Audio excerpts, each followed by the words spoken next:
Hey everybody, this is Daniel. I'm back with another weekly World Cup update, or as friend of the show Caleb suggested on LinkedIn last week, should we call it the Cup Date? Let's roll that intro one more time. All right, so this week's episode is going to be a lot of data coming at you fast, but it's going to be really fun. So let's jump into it, and this is going to be broken up into a couple of different sections, but what I want to start with is taking a look at the 1994 World Cup and seeing what we can learn from that previous World Cup. Now, you may be asking, okay, that was 30 years ago. What can we possibly learn from the 1994 World Cup? After all, Lighthouse did not exist as a company, and many of you may not have even been born yet. But I promise there's good data and there's good insights to be found even from some of this open source data that's out there. What has changed between 1994 and 2026? Well, the answer is, in some cases, a lot has changed, and in some cases, nothing's really changed. But one big change is the number of host cities and the number of host countries. So if we look here at the 1994 World Cup, you can see that we had 9 different cities, all based in the US, that were hosting the World Cup. Some of those cities have drifted, though, and moved.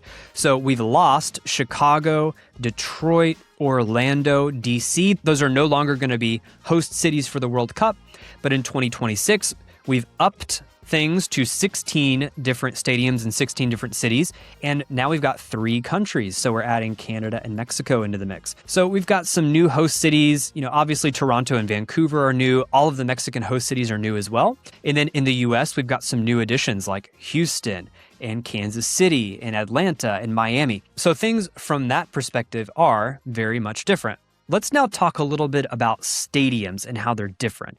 Now, going into the whole World Cup experience for 2026, I thought that stadiums in the past 30 years, surely they must have got a lot bigger, right? And they can host more and more guests. That's actually not the case. So in 1994, the average capacity was actually a little bit higher than what we're going to see in 2026. Now, there's a lot of different reasons for that. First and foremost is stadium safety. Just things have changed a lot in general with stadium safety. But also, too, you have to think about from the stadium's perspective, what's most profitable. And it's not necessarily cramming 150,000 people into one stadium. A lot of stadiums now are looking more so towards selling corporate boxes and getting more concession revenue and things like that.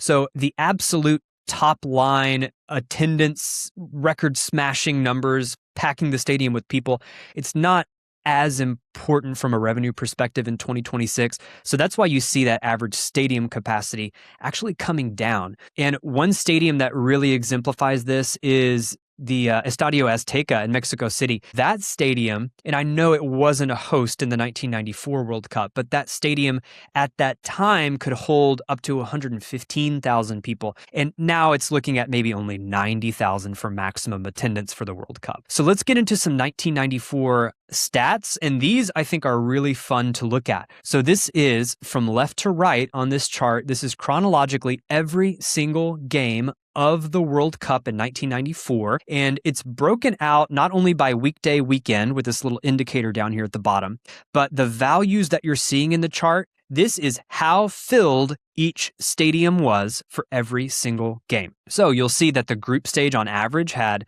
some of the lower attended games. Then as you get deeper and deeper into the tournament, there's fewer games, but of course they're higher stakes games.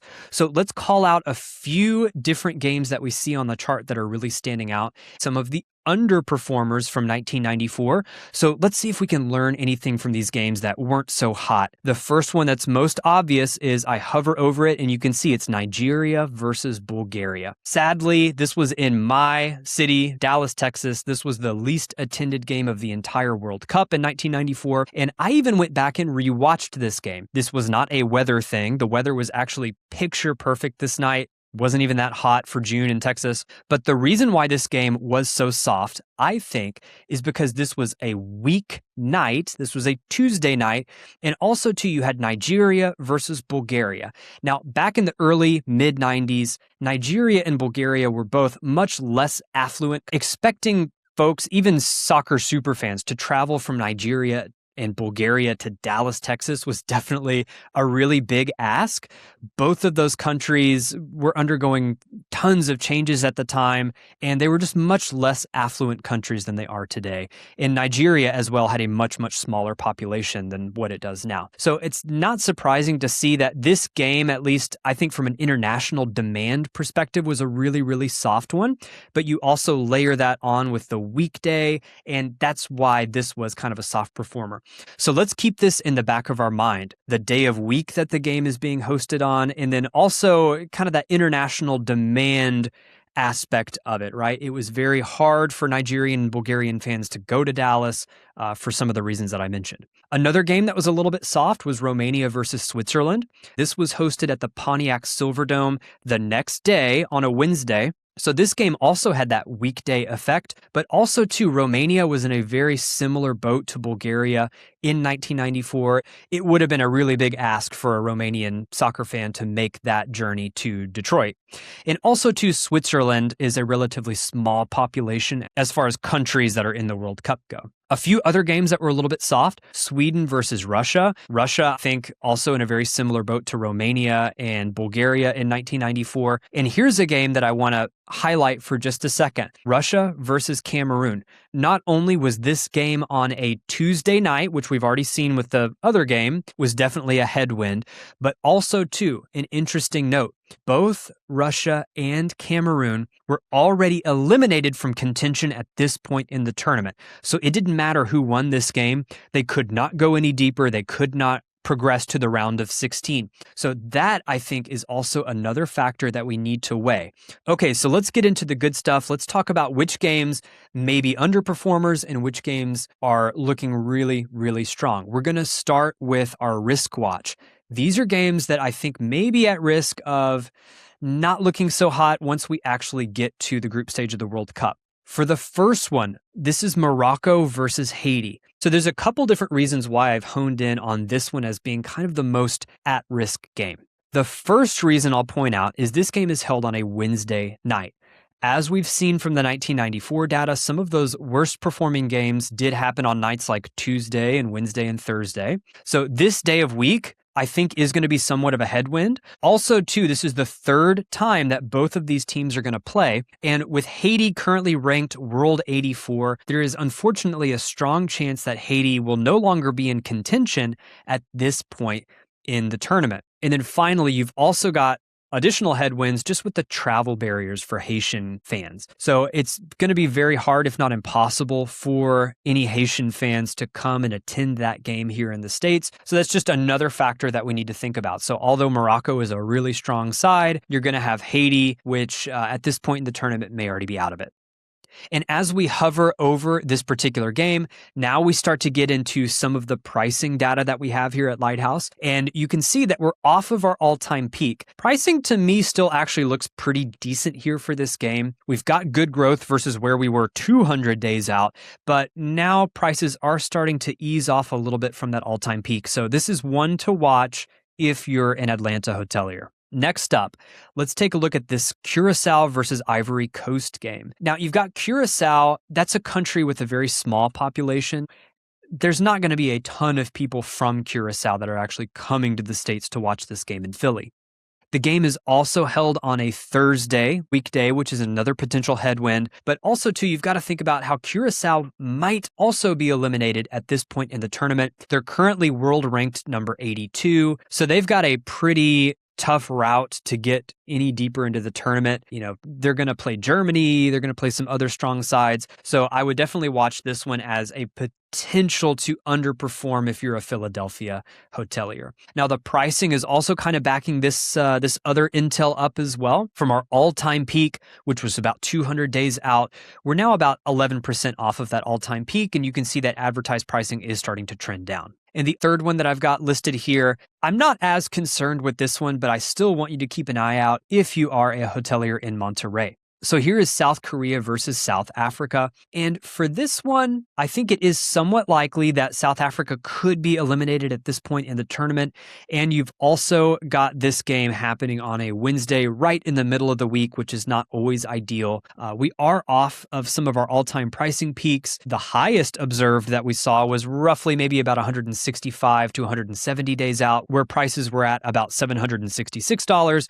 We're now about 31.5% off of the all-time peaks. So definitely trending down for this particular game. I still think it will be a good one, but again, it's one to watch because of the weekday and South Africa. All right, so now let's get to our overperformers. These are games that are currently trending in a really nice direction that we think have potential to be very, very strong.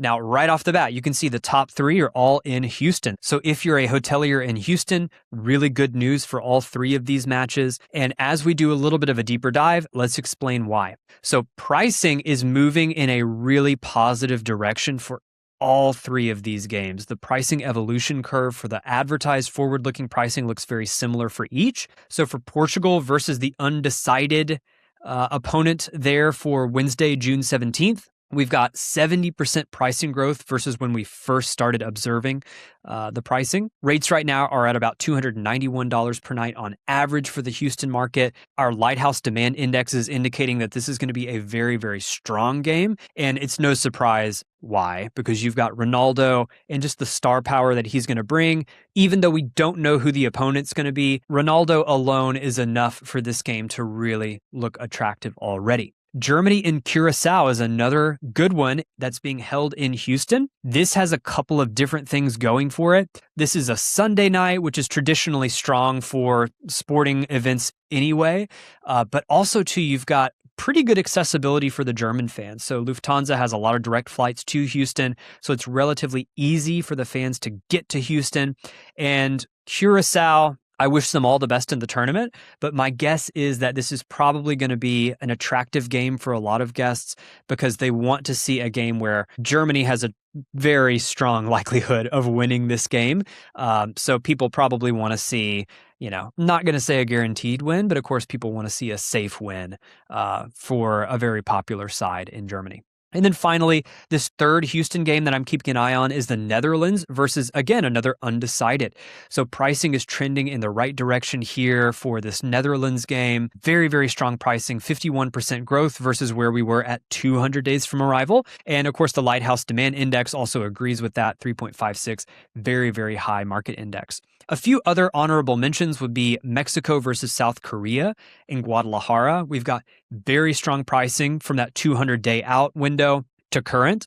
They're not that far off of their all-time peak as well. In all three of the Mexican markets, but especially Guadalajara and Mexico City, are seeing extremely strong growth for the entire group stage. And then finally, Spain versus Cape Verde. This is on a Monday night, but that doesn't really seem to be slowing things down. And I think that's because of the overall star power and just the fan favorite Spain team. A lot of people are going to want to come out and see Spain.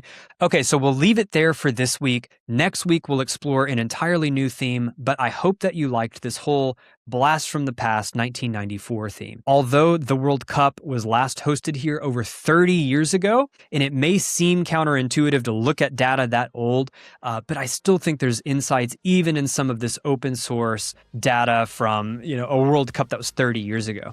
When you combine it with really awesome market intelligence like Lighthouse pricing, you can start to tell more of an interesting story and kind of weave this narrative together, and it really helps you as a hotelier understand what's coming for each of these games, because at this point we're close enough to where you should have a custom strategy for each and every single one of these games, and you should be looking at different factors like weekday, international inbound demand, search data, pricing evolution. This is all fair game, and if you're not looking at it, then there's a good chance that maybe somebody in your comp set is. So I recommend that you do your own deep dive or just subscribe and keep watching these different World Cup updates, because each week, until we reach the group stage, I'm going to give you a fun little topic. So that's all for this week. Thanks for watching.